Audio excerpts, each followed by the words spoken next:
50,000 की नौकरी करने वाला एक मिडिल क्लास इंसान, आईफोन चलाने वाला एक मिडिल क्लास इंसान और 4 सीटर गाड़ी में भी बैठने वाला एक मिडिल क्लास इंसान आज सच में गरीब है, क्योंकि उसके सपनों और उसकी आदतों ने उसकी वाट लगा रखी है। और मानो या न मानो, लोअर क्लास के लोग हम मिडिल क्लास लोगों से कमाई और खर्चे के मामले में बहुत आगे हैं। इसलिए धीरे धीरे मिडिल क्लास लोगों की संख्या बढ़कर 67% होने वाली है और वो लोग जो सच में मिडिल क्लास हैं वो कोलैप्स करने वाले हैं। पर आखिर ऐसा क्यों? वो इसलिए क्योंकि आपको हमेशा से ये तो बताया गया है कि रिच कौन है, पुअर कौन है, लेकिन एक मिडिल क्लास कौन है, इसकी सही डेफिनेशन आज तक सही से किसी ने नहीं बताई। तो आखिर भारत में रहने वाला एक मिडिल क्लास इंसान की परिभाषा क्या है? हमारे इस देश में जहां लगभग 70 से 80% पॉपुलेशन अपने आप को मिडिल क्लास बताती है, सच में वो मिडिल क्लास है या फिर नहीं, इसे एक बेसिक इनकम स्ट्रेटेजी के थ्रू समझते हैं। फिर आप खुद जज करना कि आप मिडिल क्लास हो या फिर नहीं। तो इंडिया में 5 लाख से 30 लाख एनुअली कमाने वाले लोगों को मिडिल क्लास बोला जाता है। अब मिस्टर विजू जो महीने का 50 से 60 हजार रुपए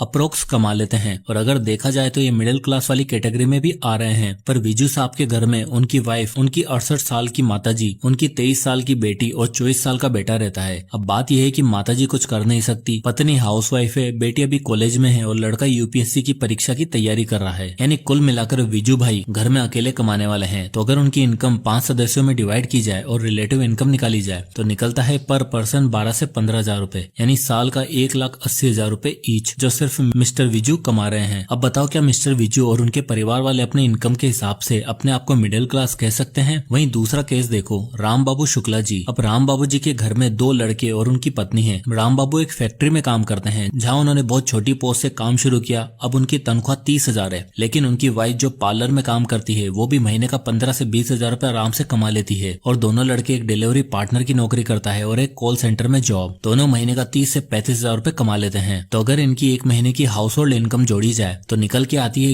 1,10,000 रुपए, यानी साल का 13 से 14 लाख रुपए, जो सब मिलाकर कमा रहे हैं। अब आप खुद ही सोचो, असली मिडिल क्लास कौन है और कौन मिडिल क्लास से पुअर क्लास बनते जा रहा है। ऊपर से पुअर कैटेगरी वाले लोगों का इतना कुछ हिसाब किताब होता नहीं है, सारा पैसा कैश में आता है, इसलिए कोई टैक्स की भी चिंता नहीं। लेकिन हमारे विजू जी तो टैक्स भी देते हैं और घर भी चलाते हैं और अपने आप को मिडिल क्लास भी कहते हैं। भाई देखो, सिंपल सी बात है, हम मिडिल क्लास लोग कभी भी सिचुएशन को सही टाइम पर जज नहीं करते, जिसकी वजह से हम हमेशा भुगतते हैं। डिनाइल उन सब में सबसे बड़ा रीजन है, और इसी के साथ कई और भी रीजन है जिसके कारण एक मिडिल क्लास आज भी मिडिल क्लास है। तो आज के इस वीडियो में मैं आपको ऐसे कारण बताने वाला हूँ जिसके कारण एक मिडिल क्लास इंसान हमेशा मिडिल क्लास ही रह जाएगा, और साथ ही साथ उनके सॉल्यूशन भी, जिनका इस्तेमाल करके वो इस मिडिल क्लास ट्रैप से बाहर आ सकता है। जिसमें सबसे पहला रीजन आता है रीजन नंबर 1, बिजनेस में असमंजस। अब क्या है ना कि आज से 20-25 साल पहले हम मिडिल क्लास लोगों की लाइफ का एक ही मूल मंत्र था कि पढ़ाई करो, कॉलेज जाओ, फिर सिक्योर जॉब पकड़ लो और उसमें खूब मेहनत करो और एक अच्छा पैकेज पर पहुंच जाओ, तो ज्यादा कंफ्यूजन थी नहीं। लेकिन आज startup culture, hustle culture, entrepreneurship full on trend में है। आज की डेट में 90% बच्चे अपने कॉलेज खत्म करने के बाद अपना खुद का स्टार्टअप शुरू करना चाहते हैं, जो कि एक बहुत ही अच्छी बात है। लेकिन दिक्कत क्या है ना कि ये जो स्टार्टअप की चमक दमक है ना, इसको देखकर हमारा मिडिल क्लास घबरा जाता है, असमंजस में पड़ जाता है कि यार ये चीज करनी भी चाहिए या फिर नहीं। और इस चक्कर में वो चाहता है कि सब कुछ परफेक्ट हो, इसलिए वो निकल पड़ता है ज्ञान लेने। भाई स्टार्ट कैसे करोगे, क्या प्रोडक्शन होगी, मार्केटिंग, ब्रांडिंग,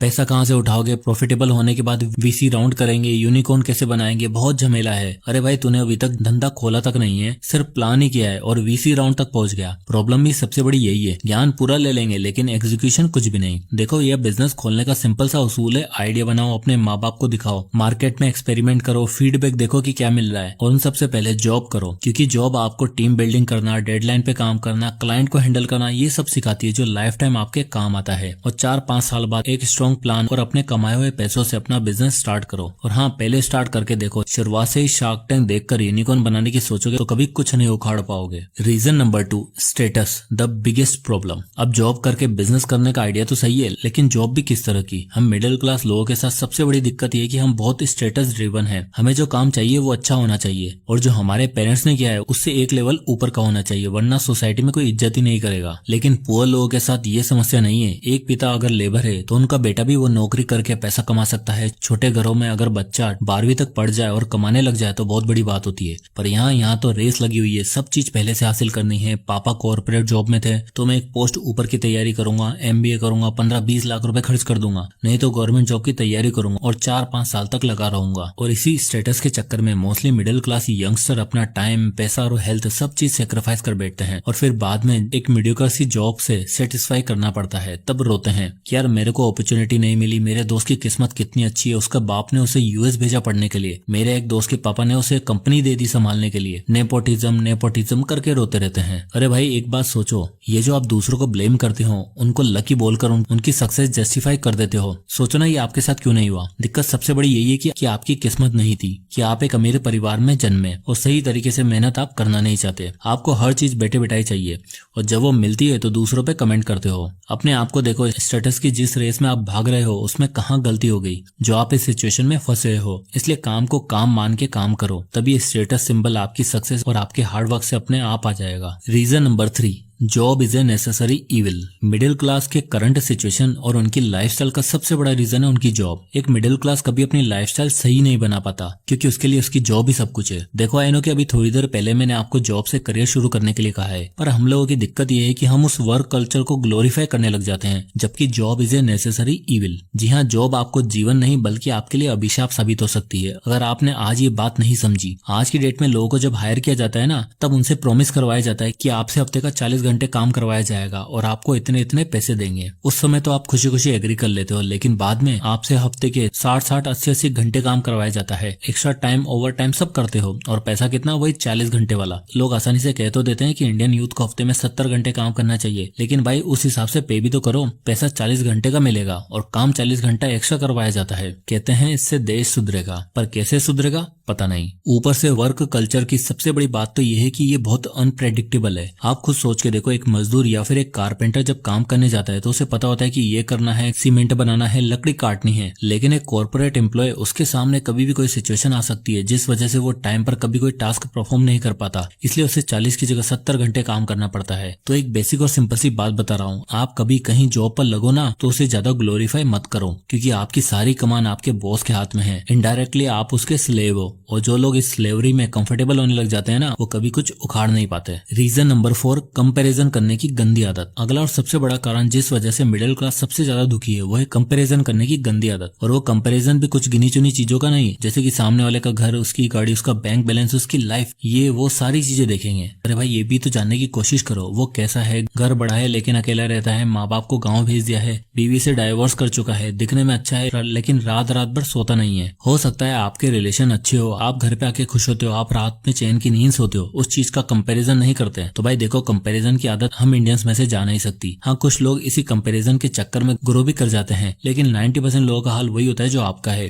यानी लगे पड़े हैं। और इसी कंपैरिजन के चक्कर में एक मिडिल क्लास कर बैठता है अगली गलती। रीजन नंबर 5, शो ऑफ और फिजूल खर्ची। क्या है ना, एक मिडिल क्लास आदमी दिमाग से अमीर होता है लेकिन जेब से गरीब, तो ऐसे में उसका मन करता है भले ही मेरे पास कुछ भी नहीं है लेकिन मैं सबको दिखाऊंगा ताकि मैं रिच दिख सकूं। और इस शो ऑफ के चक्कर में वो ये समझ नहीं पाता कि वो हमेशा ये सब चीजें नहीं सस्टेन कर सकता। जैसे कि एक अमीर आदमी है, जब वो रेस्टोरेंट जाता है तो वो रेट्स वाला कार्ड देखता ही नहीं है, टिकट्स बुक करते समय अपने कन्वीनियंस के हिसाब से पैसा खर्च करता है, सिर्फ इसलिए क्योंकि वो ये सेम काम बार बार बिना कुछ सोचे समझे कर सकता है। लेकिन एक मिडिल क्लास, उसे पता है कि आज मैं जो काम करने जा रहा हूँ इसे अगले 6 महीने साल भर तक नहीं कर पाऊंगा, सिर्फ एक ही बार कर पाऊंगा, इसलिए फोटोज और वीडियोज लेता है ताकि लोगों को दिखा सकूं। पर जरा सोच के देखो, क्या उस फूड को ऑर्डर करते समय आपका सारा ध्यान रेट कार्ड पर था? ट्रिप का प्लान करते समय आपका सारा ध्यान वापसी पे था? और अगर इसका जवाब हाँ है तो भाई ये सारे खर्चे आप फिजूल में कर रहे हो, क्योंकि इस खुशी को आप सस्टेन नहीं कर पाए। उल्टा टेंशन और बढ़ गई कि यार सारा पैसा खत्म हो गया, गाड़ी खरीदी 10 लाख की EMI पे, सोचा 5 साल में लोन चुका दूंगा, और गलती से गाड़ी कहीं ठुक गई तो रिपेयर और मेंटेनेंस मिलाकर EMI का खर्चा निकालना मुश्किल हो जाता है। तो भाई इस प्रॉब्लम का एक सिंपल सा फंडा है कि आप अगर कोई भी चीज 2 बार नहीं खरीद सकते तो एक भी बार मत खरीदो। कोई ट्रिप 2 बार प्लान नहीं कर सकते तो एक बार भी मत करो। अगर आप ऐसा कर रहे हो इसका मतलब ये है कि आपके पास बैंक में इनफ अमाउंट नहीं है लेकिन दुनिया की ठाट बाट लेनी है, और आप अपने आप को डेट ट्रैप में फंसा रहे हो जिसे अगले 20-25 साल चलाकर भी आप बाहर नहीं आ पाओगे। Reason number 6, they follow toxic values. Middle class के मिडिल क्लास रहने का सबसे बड़ा कारण है उसके बिलीफ सिस्टम, उनकी टॉक्सिक वैल्यूज। कहने को मिडिल क्लास परिवार में बच्चे को बचपन से एक ही चीज सही से करना सिखाया जाता है। उसे बोला जाता है कि बेटा पढ़ाई करो, अच्छे ग्रेड्स लाओ, इधर उधर ध्यान मत लगाओ, अच्छा कोर्स करो, कॉलेज खत्म करो, अच्छी डिग्री लो और फिर एक अच्छी जॉब पे सेटल हो जाओ। पर जॉब कैसे मिलेगी ये बताया नहीं, करियर कैसे सेट होगा इसका आइडिया तो ना बच्चे के पास है ना उसके पेरेंट्स के पास। कहते हैं अब आप खुद ही देख लो। अब ये क्या बात हुई, बचपन से लेकर आज तक तो मना करते रहे और एकदम से बोल बोल दिया खुद देख लो। ऐसा इसलिए क्योंकि ये बिलीफ सिस्टम ही ऐसा है जो खोखली वैल्यूज पे टिका हुआ है और देखते देखते कब ये वैल्यूज सोसाइटी की टॉक्सिक ट्रेड बन जाती हैं पता ही नहीं चलता। तो भैया ऐसे बिलीफ सिस्टम से दूर रहो, सही गाइडेंस लो ताकि बीच मझधार में आपको कभी कोई अकेला ना छोड़ दे। अब आता है reason number 7, the true meaning of success. At last middle class की सबसे बड़ी गलती है कि वो सक्सेस को हमेशा क्वांटिटी में मेजर करता है कि मेरे पास इतना पैसा आ जाएगा तो मैं सक्सेसफुल हो जाऊंगा, मेरे पास घर आ जाएगा तो मैं सक्सेसफुल हो जाऊंगा, मेरे पास इतनी सेविंग्स और इन्वेस्टमेंट हो जाएगी तो मैं सक्सेसफुल हो जाऊंगा। देखो ये सब चीजें गलत नहीं है, बिल्कुल सही है और जरूरी भी है, पर सक्सेस का भी एक पैरामीटर है। गरीब आदमी 30 रुपए के गोलगप्पे खा के भी खुश हो जाता है, उसके लिए वो सक्सेस है। अमीर आदमी 1000 रुपए की चाय पीता है, उसके लिए वो सक्सेस है। लेकिन ये मिडिल क्लास 30 रुपए खर्च करके सोचता है कि यार कहीं अच्छी जगह खा लेता और अच्छी जगह से खाना खाने के बाद सोचता है यार खर्चा ज्यादा हो गया। यानी हम लोगों की सक्सेस का कोई डेफिनेशन, कोई सही मीनिंग ही नहीं है। मेरे नजरिए से एक ट्रू सक्सेसफुल लाइफ का मतलब है आपके पास क्लियरिटी ऑफ थॉट हो, जॉब और बिजनेस में कंफ्यूजन ना हो, दूसरों को देखकर कोई काम न करना पड़े बल्कि सिर्फ इसलिए काम करो क्योंकि आपका मन था, शो ऑफ ना करें, अपनी मीन्स के अंदर खर्चा करें, रिलेशनशिप को वैल्यूज दें और समाज को टॉक्सिक ट्रेड से दूर रखें और उतना पैसा कमाओ जिसमें आप जो चाहो वो खा सकते हो, जब चाहो फैमिली के साथ टाइम स्पेंड कर सकते हो और एक अच्छा सिक्योर रिटायरमेंट प्लान कर सकते हो। तो दोस्तों ये थे वो 7 रीजन जिसकी वजह से मिडिल क्लास हमेशा मिडिल क्लास ही रहेगा और अगर उसे मिडिल क्लास ट्रैप से बाहर निकलना है तो उसे सही कदम उठाने होंगे जिससे वो मिडिल क्लास की जंजीरों को तोड़ पाएगा। तो दोस्तों आई होप की वीडियो आपको पसंद आया होगा। वीडियो पसंद आया हो तो लाइक करें और ज्यादा से लोगों तक शेयर करें। इसी तरह के वीडियोस के लिए चैनल को सब्सक्राइब करना ना भूलें। तो मिलते हैं नेक्स्ट वीडियो में, तब तक के लिए जय हिंद।